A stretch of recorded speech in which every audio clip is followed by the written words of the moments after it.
Salut, alors aujourd'hui on va continuer notre série sur les transformés de Linkwitz et on va étudier le schéma original que Linkwitz a publié fin des années 70 et on va essayer de voir un peu comment on pourrait retrouver un peu cette topologie qu'il a proposée qui est la topologie la plus compacte a priori qu'on pourrait trouver, qui n'est pas la plus simple en soi mais qui réclame a priori le moins de composants et qui est la plus compacte à implémenter. Alors, je vais reprendre ce que j'avais explicité la dernière fois, c'est-à-dire la forme qu'il y a ici avec des quadripôles pour obtenir la fonction de transfert de la transformée de Linkwitz qui est un gain fois le rapport de deux polynômes du deuxième degré. Et on va essayer d'obtenir ça avec cette topologie-là. Cette topologie-là qui est très pratique parce qu'un simple paramètre de ces deux quadripôles permet d'obtenir la fonction de transfert de ça. C'est un schéma général qui peut s'utiliser dans énormément de situations et c'est on peut dire un schéma assez universel. Donc c'est logique que Linkwitz soit parti sur ce style de truc. Alors, tout ce qui nous intéresse, c'est quoi mettre dans les cases ici pour obtenir ce genre de truc. Nous, on va partir du principe, évidemment, qu'on va faire des sections passives. On pourrait très bien ici mettre des amplis actifs, enfin des filtres actifs, avec une fonction de transfert particulière, et faire de telle sorte que ça fonctionne. Bon, on ne va pas se compliquer à ce niveau-là. Ce qu'on veut, c'est obtenir la topologie la plus simple, avec le moins de composants possible.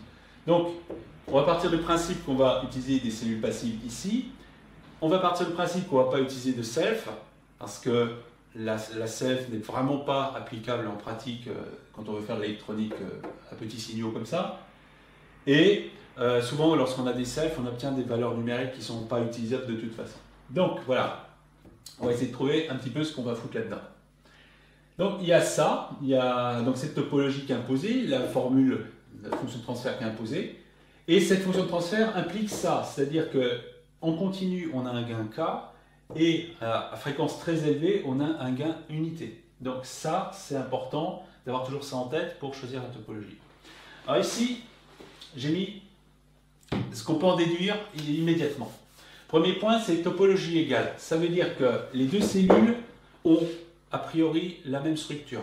Pourquoi? Parce que chaque cellule va donner son bout correspondant au numérateur et au dénominateur, qui ont exactement la même forme. Donc a priori, il n'y a pas de raison qu'elles soient différentes entre elles.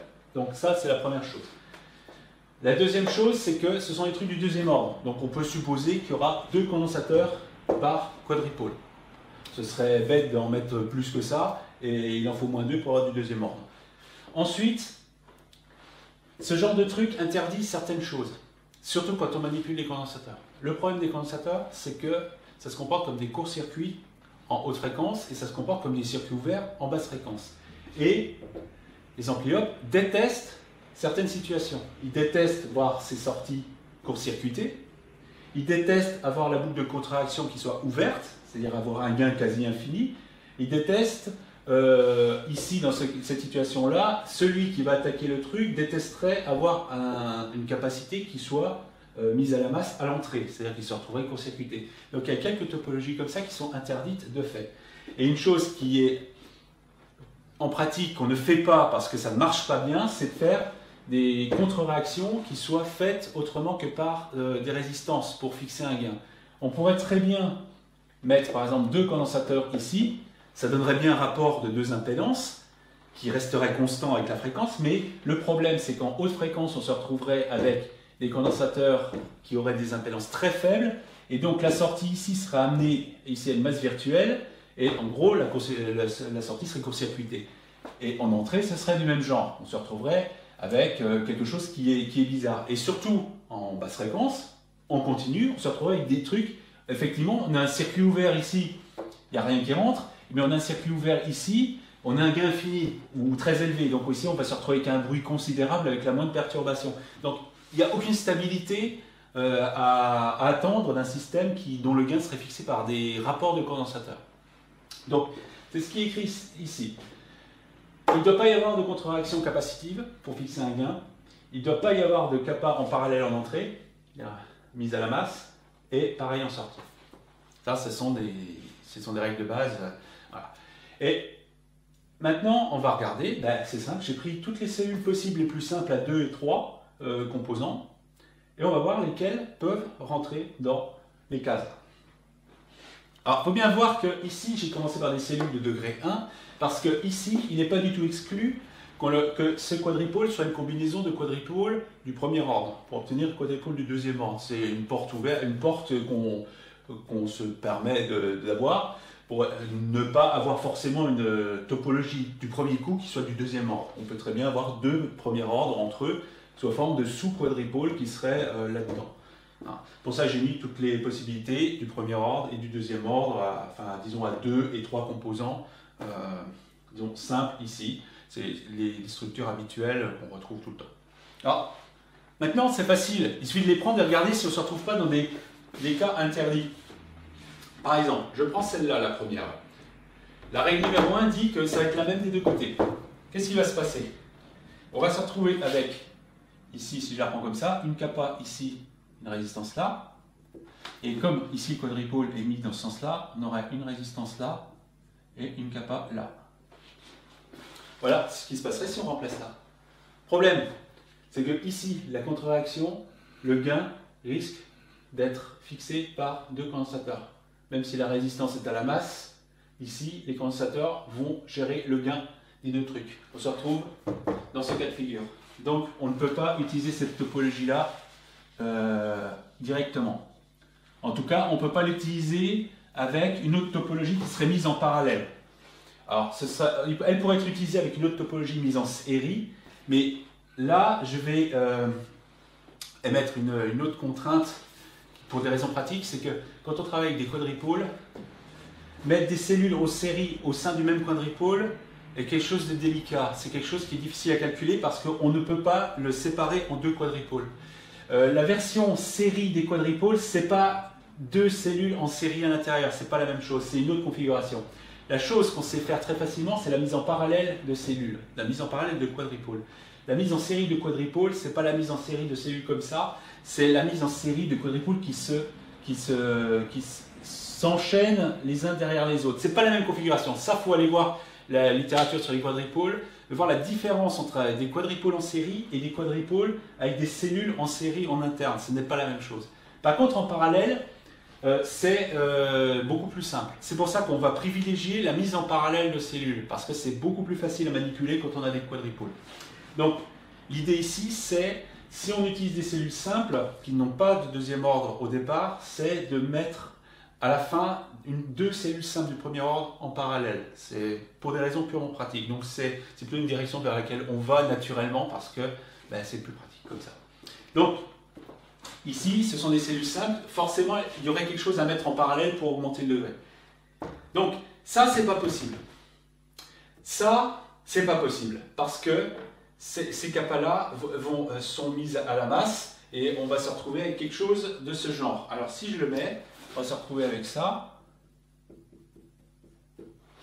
Et on va se retrouver avec ça. Donc, qu'est-ce que ça peut faire, ça? Alors, est-ce que ça pose un problème? A priori, non. Ça ne pose pas plus de problème que ça. Celle-là, elle pourrait être utilisable. Je ne vois pas de problème particulier là. Il n'y a pas de court-circuit particulier. La résistance ici protège la sortie. Ici, l'entrée est protégée. Donc, a priori, cette topologie-là pourrait fonctionner. Donc ça, on va la garder, je vais l'encadrer. Celle-là est possible. Celle-là n'est pas possible, pour les mêmes raisons que celle-là. Donc ça, je vais les barrer. Ça, c'est pas possible. Ça, c'est comme celle-là. Alors, attention, celle-là n'est pas possible ici, parce qu'elle court-circuite l'entrée. Celle-là n'est pas possible. Et de même ici, si on la met ici, elle court-circuite la sortie. Donc ça, c'est pas possible. Topologie série. Ici, pourquoi pas? Il n'y a rien qui en empêche, il n'y a pas de problème.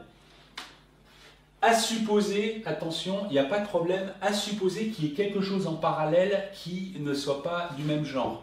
Tout seul, c'est pas possible parce que en continu, on a ça qui est ouvert. et ça qui est ouvert. Donc en continu, on a le problème de la contre-réaction qui a été débranchée. Donc ça ne pourrait être possible que s'il y a quelque chose d'autre en parallèle qui permettrait d'avoir au moins un réseau résistif qui permettrait d'avoir un gain fixé en continu. Donc ça, c'est une topologie qui doit être utilisée avec précaution avec quelque chose d'autre. Donc ça, on va la garder, mais attention, il y a quand même une contrainte. Si on met quelque chose en parallèle, on ne pourra pas utiliser des trucs comme ça ou des choses avec des condensateurs en série parce qu'on se retrouverait avec une boucle ouverte. Ici, ça, c'est pas possible parce qu'on va se retrouver avec une contre-réaction gérée par des condensateurs qui seraient avec des impédances beaucoup plus faibles que la résistance ici. Donc on se retrouverait avec le même cas de figure, une contre-réaction définie par des condensateurs. Donc ça, c'est interdit. Donc voilà. Donc on a déjà dégagé des topologies qui nous poseraient des problèmes. Alors, on peut passer à l'échelle d'au-dessus, c'est-à-dire le T. Alors ça, c'est les topologies en T possibles. Et là, on peut vite supprimer certaines topologies. On peut supprimer celle-là, tout simplement parce qu'elle donne des contre-réactions capacitives. On peut garder celle-là parce qu'elle n'a pas de contrainte particulière. Celle-là, elle conviendrait. Ça, on ne peut pas parce qu'elle court-circuite l'entrée. Ça, on ne peut pas parce qu'elle court-circuite la sortie. Ensuite, ça, on ne peut pas parce que ça court-circuite l'entrée d'un côté ou de l'autre. Et ça, on ne peut pas parce que pour les mêmes raisons, ça va faire une contre-réaction capacitive quelque part. Donc, finalement, on se retrouve avec pas grand-chose qui reste de disponible. Alors, après, on pourrait voir que ça, c'est une petite généralisation de ça. Donc, à la limite, c'est assez équivalent et je dirais ça serait plus sûr plutôt que d'essayer de court-circuiter quelque chose à ce niveau-là par des condensateurs. C'est pas super conseillé d'avoir des capas qui court-circuitent directement par ici. Donc, à la limite, ça, c'est beaucoup plus sûr et utilisable. Ça paraît beaucoup plus intéressant. Donc ça, à la limite, je vais le supprimer parce que c'est équivalent à ça. Et ça, ça généralise un petit peu plus. Donc, a priori, dans tout le lot, ben, on se retrouve qu'avec deux situations possibles. Celle-là, parce que bon, elle fonctionne toujours, parce qu'elle ne pose aucun problème au niveau de sa topologie. Et celle-là, elle est possible que si elle est mise en parallèle avec quelque chose qui est résistif, ce qui est le cas ici. Donc, a priori, cette combinaison, ça en parallèle avec ça, fonctionne et ne pose pas de problème. Et donc, ben, on tombe sur quoi? Quand j'ai cette topologie-là, ben, je tombe sur celle-là. Je tombe sur cette cellule. Voilà. Qu'est-ce que c'est? Ben, c'est la cellule que Linkitz a utilisée, tout simplement. En fait, on tombe sur cette cellule-là en procédant par élimination, tout simplement. Et c'est la cellule la plus simple parce que c'est la mise en parallèle de deux quadripôles et il est très facile de gérer ça parce qu'il suffit d'étudier le haut et étudier le bas séparément et d'additionner les paramètres d'admittance parce qu'ils sont parallèles. Et c'est une structure du deuxième ordre. Voilà. Donc, par élimination, c'est la seule qui est faisable par des cellules vraiment de base les plus simples. Il existe une autre possibilité qui est celle-ci, qui est, donc ce serait un double truc comme ça. Parce que on peut utiliser, non pas une de chaque, mais on peut utiliser deux comme ça. On ne peut pas utiliser deux comme ça parce que de toute façon on se retrouve avec deux capas, on ne se retrouve pas avec un deuxième ordre. Par contre, on pourrait utiliser deux comme ça enchaînés, ce qui ferait ça. Alors ça, on peut le faire. Ce serait une autre solution. Une autre solution serait celle-là. Alors quand je dis solution, il faut prendre ça avec des pincettes. Ça veut pas dire que c'est garanti que ces structures vont fonctionner. Ça veut dire que c'est les seuls a priori qui pourraient fonctionner. Après, il faut vérifier si la fonction de transfert de ça est compatible avec ce qu'on veut faire. Ce n'est pas garanti. Simplement, on a éliminé celles qui de toute façon n'iront pas. Voilà, c'est ça le but. Donc, on a deux possibilités, ça et ça. Pourquoi je vais choisir plutôt ça pour commencer? C'est parce que ça, c'est deux cellules très faciles à calculer avec des quadripôles parce qu'elles sont parallèles. Ça, c'est beaucoup plus difficile parce que ce n'est qu'une cellule double et on est obligé de calculer le tout d'un seul coup. On ne peut pas le saucissonner en sous-quadripôle parce que ce n'est pas la mise en série de deux quadripôles. ce n'est pas séparable de cette manière. La mise en série de quadripoles, ce n'est pas sous cette forme-là. Donc ça, je suis obligé de prendre ça comme un seul tout, un truc d'un seul tenant, et dès qu'on commence à faire des calculs avec ça, on se retrouve avec des équations comme ça, extrêmement difficiles à manipuler, avec des paramètres qui sont extrêmement liés. Alors que là, ce sont deux paramètres totalement séparés, que l'on peut calculer de manière indépendante. C'est pour ça qu'il est beaucoup plus confortable de travailler sur un truc comme ça avec des quadripoles que de travailler avec ça.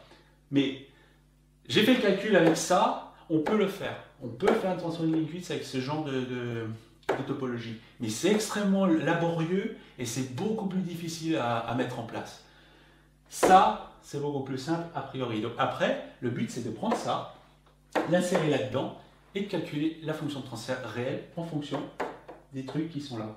Alors la manière la plus simple de faire le calcul, c'est pas de le prendre direct comme ça, mais c'est de le prendre sous une forme généralisée comme ça. C'est-à-dire prendre une impédance qui est mise en parallèle sur un pont constitué d'impédance. Donc dans la deuxième partie, on va étudier cette configuration-là, sachant que celle-là, c'est une impédance qui sera plus tard constituée de ces deux sous-impédances. Ça peut être considéré exactement de la même manière, on peut considérer ça comme un seul ensemble qui est manipulé comme une impédance avec une partie réelle, une partie imaginaire, comme ça. Et ici, un pont avec trois impédances. On va faire le calcul d'une manière générale avec cette structure-là, constituée de deux sous-quadripoles, celui-là, je vais l'entourer, celui-là et celui-là, qui sont mis en parallèle ici et là, donc on a de toute façon deux fois la même topologie, hein, ce qui est donné ici. On va calculer la fonction de transfert du truc global, de ça. On verra un petit peu ce qui va se passer, parce qu'il faut bien voir que là, on a 1, 2, 3, 4 données, 4 paramètres. Et ici, on a 3, 4, on a 5 composants par cellule, donc on a 10 paramètres, donc on a des degrés de liberté supplémentaires. Donc comme il y a des degrés de liberté supplémentaires, le problème c'est que ça va être difficile de fixer les composants. Plus on aura de degrés de liberté, plus il faudra fixer des valeurs de certains composants pour déduire les suivants. Donc, on a beaucoup de composants, on n'a que 4 variables, on a des degrés de liberté supplémentaires, et là, on va pouvoir voir des contraintes qu'on va rajouter sur les composants eux-mêmes pour supprimer des degrés de liberté qui vont nous gêner. Pour à la fin, idéalement, obtenir que 5 degrés de liberté, c'est-à-dire 1 pour chaque variable, plus 1 qui correspond au premier composant qu'on va fixer en tant que valeur. Probablement un composant, on va fixer par exemple le condensateur ici, et tout le reste va en être déduit. C'est le paramètre libre restant. Si on se limitait à 4 degrés de liberté, en fait, c'est les valeurs de Q et de oméga du haut-parleur et de ce qu'on voudrait fixeraient complètement les composants sans pouvoir fixer quoi que ce soit d'autre. C'est pour ça qu'on ne cherche pas à limiter au nombre de degrés de liberté qui est égal au nombre de variables. Si c'était le cas, on n'aurait pas le choix des composants, il sera imposé par ces valeurs-là. Si on rajoute un degré de liberté, ça nous permet de fixer un composant et d'en déduire tous les autres en fonction des 4 degrés de liberté restants. On va parler après des notions de degré de liberté, car c'est une notion extrêmement importante en électronique. Quand on veut faire une analogie entre une fonction de transfert théorique comme ça et une fonction de transfert voulue sous une forme imposée comme ça. Donc on va faire le calcul après, on va passer à la pratique, enfin le calcul de ça, et on va voir ce que ça donne. Bon, maintenant qu'on a une idée à peu près de la topologie minimale qu'on va essayer de tester pour voir si elle fonctionne, on va appliquer les principes qui ont été exposés sur l'épisode 2 sur les quadripoles. C'est une méthode qui s'applique particulièrement bien à ce cas de figure. Et donc, j'ai rappelé la conclusion de l'épisode 2 sur cette topologie qui est extrêmement pratique et qui est assez universelle, qui est mettre deux quadripoles autour d'un ampli op. Donc, ce qui permet d'avoir toutes sortes de fonctions de transfert qui sont exclusivement dépendantes des quadripoles eux-mêmes et dépendantes que simplement des coefficients de la matrice admittance de ces deux quadripoles. Et ces seuls coefficients définissent le système et c'est juste la manière dont ces quadripoles sont faits qui permettent d'obtenir la fonction de transfert qui nous intéresse. Alors on a vu que, a priori, la topologie la plus simple qui pourrait convenir, c'est une topologie qui est donc identique pour tout ce qui est contraction ou tout ce qui est en entrée. Donc le n ici, ce que j'appelle n et d, c'est ce qui va servir après pour le numérateur et le dénominateur de notre fonction de transfert finale. Ces deux quadripôles sont identiques au niveau topologique. Seules les valeurs différentes vont permettre d'obtenir les deux choses, les deux membres qui nous intéressent. Donc, ici, la topologie qu'on a trouvée, elle se résume à simplement un montage en pont avec 3 impédances et une autre impédance qui est mise en parallèle dessus, c'est-à-dire cette forme de topologie. L'avantage ici, c'est que c'est beaucoup plus simple de calculer ces topologies-là lorsqu'on l'a explosé en quadripôle assez facile à évaluer. Et comme nous on travaille avec les admittances, le fait qu'elles soient en parallèle, ça convient parfaitement parce que lorsque des quadripôles sont en parallèle, les matrices admittances ne font que s'additionner, c'est très facile à calculer. Donc il suffit de séparément évaluer chacun des deux quadripôles pour avoir le résultat final en sommant simplement les coefficients. Donc ça, on va l'expliciter juste là. Et après, une fois qu'on aura explicité le résultat, on le développera, on verra ce que ça va donner. Et après, on remplacera avec la topologie qu'on a trouvée qui pourrait convenir. Ce qui n'est pas encore garanti que ça convienne. Mais après, disons, le seul moyen d'être sûr à la fin, c'est de le vérifier. Au moins, ce qu'on a fait avant, c'est d'écarter tout ce qui ne pourrait pas convenir. Donc, ainsi les deux quadripôles, sous-quadripôles qui composent chacun des deux quadripôles qu'on va utiliser à la fin. Donc, voilà comment d'une manière générale, on explicite les quadripôles. Alors, je vais le faire de deux manières différentes pour les deux. Et là, je vais le faire directement en admittance, et l'autre, je vais le faire en impédance, et puis retomber en admittance après. Pour montrer que, selon les topologies, il y a une manière de le calculer qui est plus simple que l'autre. Et on peut à la fin passer de l'un à l'autre simplement par une simple inversion. Le premier cas, c'est le quadripôle le plus simple, c'est l'impédance qui est mise en parallèle sur le pont. Donc là, on peut guère faire plus simple parce que simplement, on a, selon les notations habituelles du quadripôle, on a un courant qui rentre d'un côté, un courant qui rentre de l'autre. Ici, comme il n'y a rien d'autre, les deux courants sont opposés. I1 égale moins I2.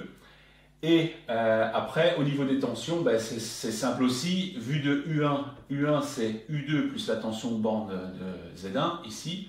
Vu le sens de I2, ce sera moins I2 Z1 ou I1 Z2. I1 Z1. Ça dépend dans quel sens on regarde. Donc on peut se retrouver avec U1, la tension d'entrée, c'est la tension aux bornes de l'impédance ici. Si je le prends en I2, il y a un signe moins à cause du sens, plus U2. Et c'est aussi égal à I1 sur Y1, si on le fait dans ce sens-là, plus U2. Donc voilà, alors là, c'est vraiment, on peut guère faire plus simple que ça. Hein. Donc on se retrouve avec en fait deux équations en U1.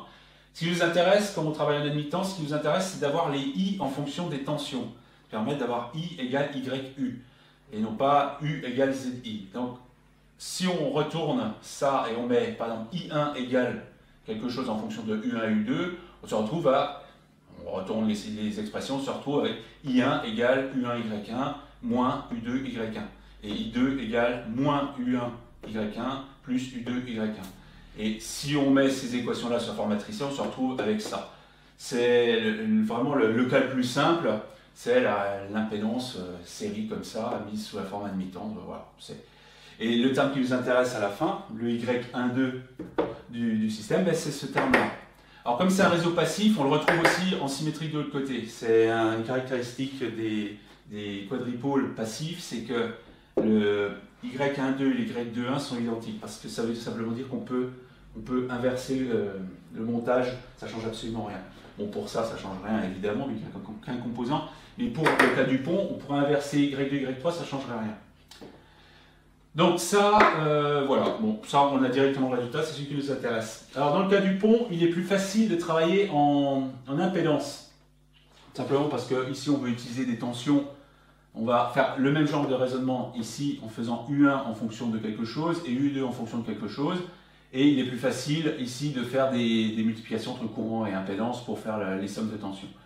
Donc ici comme les courants rentrent toujours de manière conventionnelle comme ça, le courant il ne peut sortir que par ce côté-là, vers le bas. Donc ici on a I1 qui rentre, I2 qui rentre, et dans l'impédance Z4, il y a I1 plus I2 qui circule. C'est la loi des deux, ce qui rentre égale ce qui sort.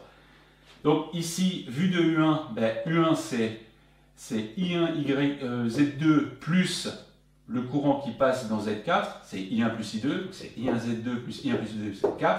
Et vu d'ici, ben, c'est le symétrique, c'est I2Z3 plus I1 plus I2 et Z4. C'est pour ça que c'est plus facile de parler en Z. S'il fallait en Y, ce serait du U1 égal, ce serait I1 sur Y2 plus I1 plus I2 sur Y4. Il y aurait des dénominateurs. C'est plus facile d'écrire comme ça.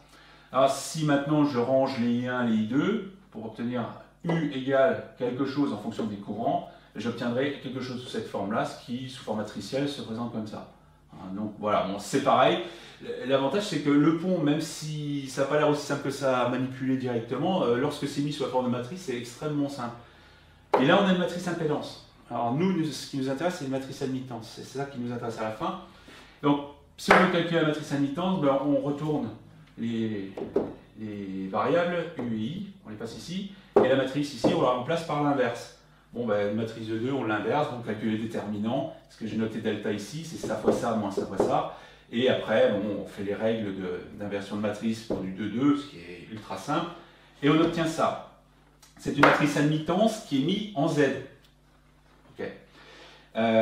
Bon, on peut la passer directement en Y, en remplaçant les Z par les 1 sur Y ici, et on obtient celle-là. Je n'ai pas calculé ça parce que ce qui m'intéresse, c'est ce terme-là, qui est celui-là, qui est aussi le même que celui-là, parce qu'on est dans un système passif. Donc, en Y, le système en pont a un coefficient Y12 qui est celui-là, moins Y2, Y3 sur la somme des trois admittances. Donc voilà, maintenant que les deux morceaux de chaque quadripôle ont été évalués, on les met en parallèle, ça revient à sommer ces deux coefficients-là. En fait, la matrice globale admittance des deux en parallèle, c'est la somme de ces deux matrices-là. Et comme seul ce paramètre-là nous intéresse, c'est la somme de ces deux-là. Donc voilà. Donc les valeurs Y1, 2, que ce soit numérateur ou dénominateur, c'est ce que j'ai ici, ce sera toujours sous la forme moins Y1, moins Y2, Y3, sur Y2 plus Y3 plus Y4. Voilà. Ça, c'est ce qui définira les deux paramètres de la fonction de transfert globale de ça. Donc, on va avoir les Y1, 2, 3, 4 de la partie numérateur, la partie dénominateur, sous cette forme-là. Alors, ça, c'est la formule générale. Ce que je vais faire, c'est que je vais écrire la formule réarrangée avec, où je vais remplacer ces deux coefficients-là par respectivement leur valeur ici, en gardant une notation, je vais garder jusqu'au bout. Ici, mes valeurs n seront les valeurs R1, C1, R2, R3, C2, et les valeurs du D ici, ce sera R'1, C'1, R', il y aura des primes partout. Donc, je vais déjà expliciter ça d'une manière générale sous cette forme VS sur VE en fonction de tous ces paramètres. Et après, on remplacera par ces topologies-là et on va voir leurs résultats. Et on va voir qu'est-ce qu'on peut faire avec ces expressions-là, les manipuler, voir quelles sont les simplifications et les moyens d'obtenir les expressions les plus simples. Ok, donc j'ai remplacé dans le calcul de la fonction de transfert à partir des quadripôles en remplaçant avec toutes les valeurs en Y des deux parties ici et là, simplement d'une manière générale, sans avoir remplacé par la résistance exponentielle. Donc on obtient une expression de ce genre, qui est une expression bien formée, qui amène une remarque déjà, c'est que simplement on voit qu'il y a vraiment deux parties distinctes. Il y a celle-là qui est un lot de produits d'admittance 2 par 2, ce qui veut dire qu'on peut potentiellement avoir du deuxième ordre si on se retrouve avec deux admittances capacitives en produit. Donc, a priori, cette partie-là permettrait à elle seule d'obtenir ce qu'on veut, d'obtenir le rapport de deux polynômes du deuxième ordre, deuxième degré. Et on a cette partie-là. Ah, cette partie-là, c'est un truc en plus, c'est un rapport qui, a priori, c'est le rapport de toutes les parties qui appartiennent à la partie pontée. En fait, cette partie-là, elle vient plutôt interférer parce qu'elle complique le truc, alors qu'on a déjà un truc simple ici qui nous conviendrait. Alors, ce serait bien, ce serait de pouvoir essayer de virer cette partie-là. Alors, comment le faire? Le plus simple, c'est de considérer, c'est de faire de telle sorte que cette partie-là soit constante. Alors, c'est là que va commencer à intervenir la notion de suppression de degré de liberté dans tous les paramètres qu'on a là-dedans. Alors, ici, notre schéma est défini par 10 composants. Donc on a 10 degrés de liberté. Et le système est défini par 4 variables. Les 4 variables, ce sont les 2 fréquences propres, haut-parleur et celle qu'on veut, et les 2 coefficients de qualité, haut-parleur et ce qu'on veut. Donc on a trop de degrés de liberté. Ça nous rendra le système difficile. On serait obligé d'imposer 6 valeurs là-dedans pour pouvoir en déduire les 4 autres. Voilà ce que ça veut dire. La notion de degré de liberté, ça veut dire que si on a 4 variables et 10 degrés de liberté, ça veut dire qu'on doit imposer 6 valeurs au départ avant de pouvoir finir le calcul. Et c'est ça qui rend la chose délicate. C'est vachement chiant d'être obligé de fixer 6 valeurs. En pratique, on préférerait fixer un condensateur, par exemple, et de déduire tout le reste. Parce que on a des condensateurs d'une certaine valeur, et puis voilà, on voudrait bien les utiliser, et puis déduire tout le reste. Les résistances, ça ira tout seul, etc. Parce que c'est plus facile à avoir des résistances de précision que des kappas. Donc, ces degrés de liberté-là, il y en a trop. Et on va essayer de voir si on ne peut pas, en diminuant le nombre de degrés de liberté, donner des contraintes sur les valeurs des composants entre eux. Ce qui permet peut-être déjà de commencer par rendre constante cette expression-là. Cette expression-là, elle a été explicitée ici en remplaçant par les valeurs ici. Alors, ce que j'ai fait ici, c'est que j'ai rajouté une autre contrainte. C'est la première en fait que je vais noter dans la liste de contraintes que je vais faire. C'est que je vais imposer que les résistances des ponts soient équilibrées. C'est-à-dire que les R2 et R3, R'2 et R'3 sont égales. Qu'est-ce que ça veut dire? Ça veut dire que de 2 composants, je passe à un seul au niveau de la définition des paramètres. Donc si j'impose R2 égale R3, je vais noter R par la suite, et ensuite R'2 égale R'3 égale R', en fait, je passe à 8 degrés de liberté. C'est-à-dire que de 2 paramètres, je passe à un paramètre et un par cellule. Donc j'ai diminué de 2 degrés de liberté. Donc il m'en reste encore un certain nombre de libres.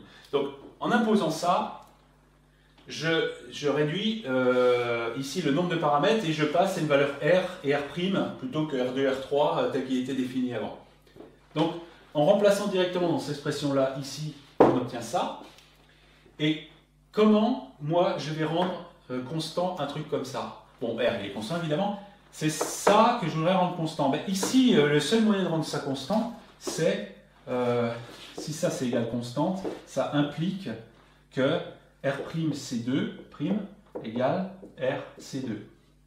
Ça impose que la constante de temps des 2 ponts soit identique. Ça ne veut pas dire que les valeurs des composants sont identiques, ça veut dire simplement que la constante de temps est identique. Ça enlève un degré de liberté.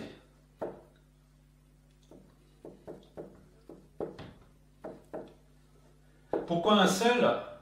Parce que, en fait, ici, pour obtenir les 4 paramètres, il faut qu'il n'y en ait que 3 de définis. Hein, c'est ça que ça veut dire. Donc on a perdu un degré de liberté, c'est-à-dire qu'on peut trouver le 4e paramètre à partir des 3 autres. On est passé à 7 degrés de liberté. Donc ça, c'est une chose qui nous importe. Ça nous rend plutôt service. Et en plus, ici, ça valant 1, vu qu'on se retrouve avec la même chose, on se retrouve avec un K qui est un gain ici, qui est simplement le rapport des résistances ici et là. Hein, et en fait, si on est en très basse fréquence, qu'est-ce que ça veut dire en très basse fréquence? Ça veut dire que la partie du haut elle disparaît à cause des condensateurs ici qui se comportent comme des circuits ouverts, et les condensateurs ici se comportent comme des circuits ouverts. On se retrouve avec 2 R' et 2 R là. On se retrouve avec un ampli-op de résistance qui définissent le gain. Et c'est le gain en continu. Ça correspond ici au gain de la transformée Linkowitz. Le gain de la transformée Linkowitz qui est finalement défini par ces résistances-là. Le rapport entre ces résistances-là. Et on le retrouve ici. Et le fait d'avoir imposé ça nous permet d'avoir ce gain directement en continu. Donc on a déjà fixé le gain du système par ces 2 résistances, enfin ces 2 lots de résistance ici, simplement en imposant les constantes de temps là et là égales. Okay. Vous voyez le truc qui est en train de se construire.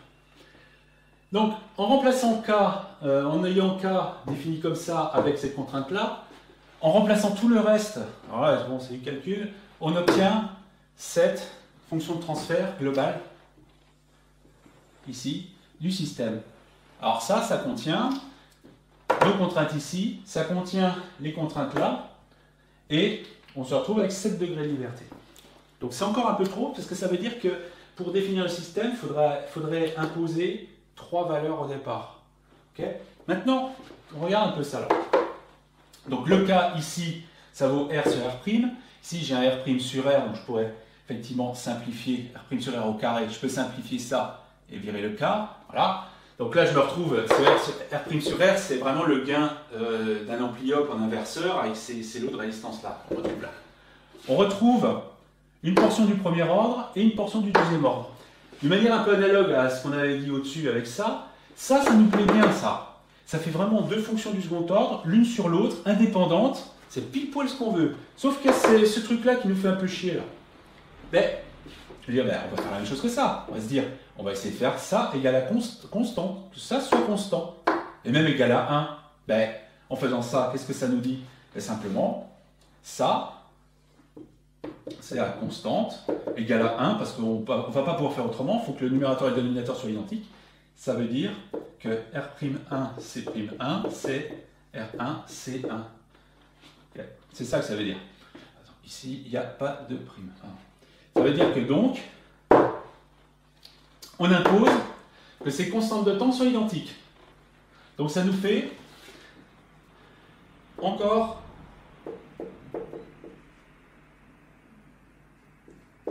une contrainte supplémentaire. Là. Donc on se retrouve avec 6 degrés de liberté. Comme au-dessus ici, simplement 4 paramètres. En fait, il ne suffit que de 3 pour avoir le quatrième. Voilà. Donc on a 6 degrés de liberté.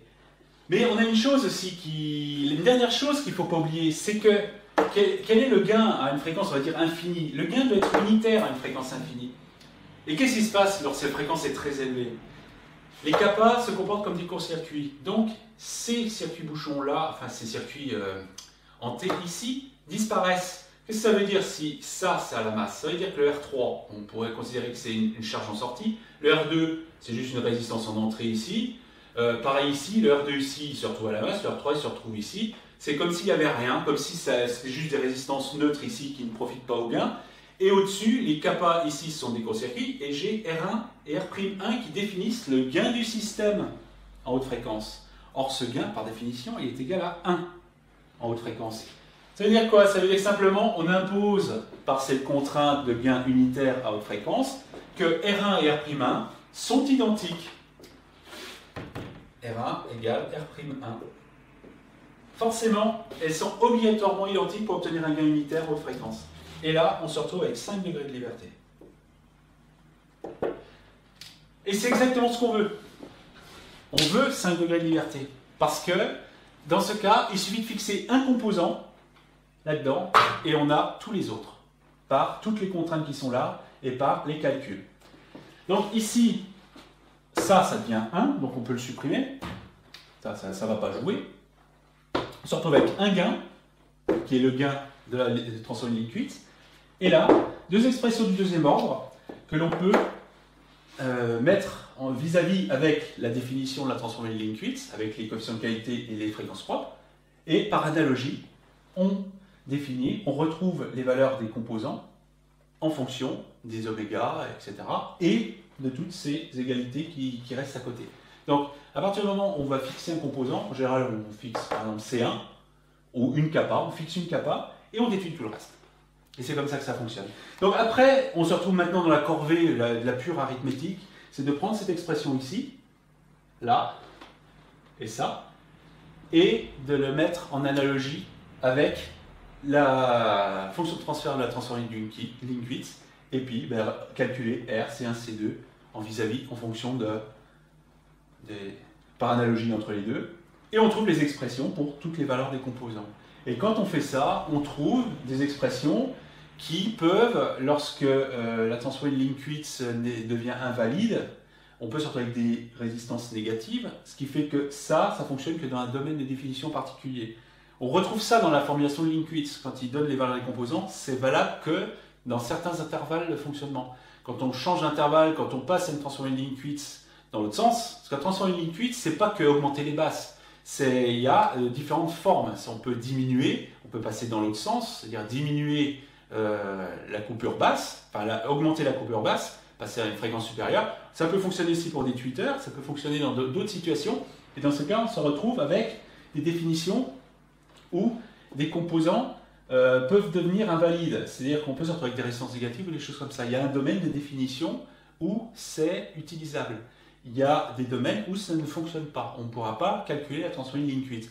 Et quand on regarde pourquoi, c'est tout simplement parce qu'on demande une correction qui n'est pas possible matériellement. On tombe sur une impossibilité. Et ces impossibilités-là, on les retrouve lorsqu'on évalue les valeurs des composants en fonction des paramètres et des valeurs fixées au départ. Et on retrouve des infinis qui existent. Pour un gain unitaire global et constant, par exemple, on tombe sur une singularité. Pour des fréquences qui seraient égales, par exemple, à la fréquence du haut-parleur, on se retrouverait avec des valeurs nulles, quelque part. Si on passe dans l'autre sens, on se retrouve avec des valeurs négatives. Donc il y a tout un domaine de définition qu'on retrouve ici. Donc je n'ai pas explicité le lien entre ça et la tension ligne-Quitz en tant que définition. C'est juste de l'arithmétique et faire une analogie entre les deux. Ça, c'est un pur travail qui ici n'a plus vraiment d'importance. Ce qui est important, c'est de voir la démarche suivie pour arriver au résultat. Et cette notion de degré de liberté qui est extrêmement importante quand on définit des schémas. Souvent, on est surdéfini au niveau des schémas en eux-mêmes parce qu'on a beaucoup plus de composants que de contraintes. Et souvent, on tombe sur par exemple des circuits bouchons avec des valeurs de résistance identiques, des kappa qui valent C d'un côté, C sur 2 de l'autre, etc. Ces contraintes qui sont tombées nulle part viennent d'une diminution des degrés de liberté par rapport aux problèmes qu'on veut résoudre. Et ça, c'est quelque chose qu'on rencontre très très souvent en analogique, en électronique analogique, quand on veut faire une analogie entre une topologie et des fonctions qu'on veut modéliser. Voilà, donc troisième partie sur la tension ligne-Quitz. Comment on obtient l'original, comment on la calcule. On va finir après avec un quatrième épisode sur d'autres topologies que celle-là, parce que celle-là a un gros défaut, c'est que tous les paramètres sont liés entre eux. On ne peut pas régler les oméga et les coefficients de qualité indépendamment les uns des autres, tout est lié. Et on verra d'autres topologies, essentiellement la topologie de filtre à variable d'état, qui permet de tout séparer et d'avoir quelque chose qui est intellectuellement beaucoup plus facile à calculer que ça. Même si là, on a un schéma avec très peu de composants, c'est un schéma qui est difficile à calculer. Surtout quand on veut faire l'analogie entre ça et la tension ligne-Quitz, on se retrouve avec des pages de calcul, ça devient vite l'enfer, ça devient vraiment délicat. On verra ces topologies de filtres à variable d'état qui peuvent être utilisées dans plein de contextes, celui-là entre autres. Et on verra d'autres idées qui ont été développées par d'autres, qui sont carrément d'autres méthodes pour obtenir la tension ligne-Quitz, ou équivalents, avec des exemples plus anciens d'ailleurs, et des trucs assez astucieux pour pouvoir faire ce système-là, et vraiment avec une toute autre démarche.